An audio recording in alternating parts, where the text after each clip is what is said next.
Hello, in this video, I will demonstrate a quick way to create a histogram using data in Excel. So in column A, you can see a list of amounts, and I'm interested to create a histogram for that list.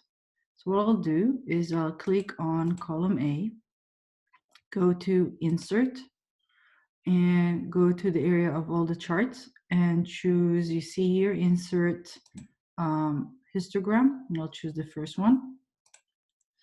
And automatically you can see that Excel already created a histogram for you.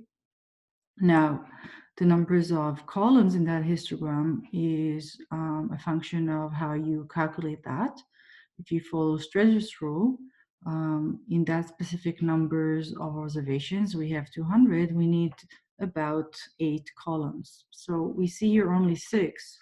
So to adjust that, what you do is you click on the right click of the mouse and you select Format Chart area. And once this appears on the right hand side, what you can do is you can click on horizontal axis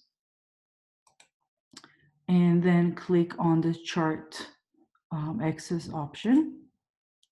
And if you calculate Strese's rule to 200 observations, if you open the axis option, you can click on numbers of bins and change that to 8. Click on the tab, and automatically the histogram will change. And you can see now Excel have calculated for you the width of each bar, which is 1495. You can do that also manually, as explained in the class.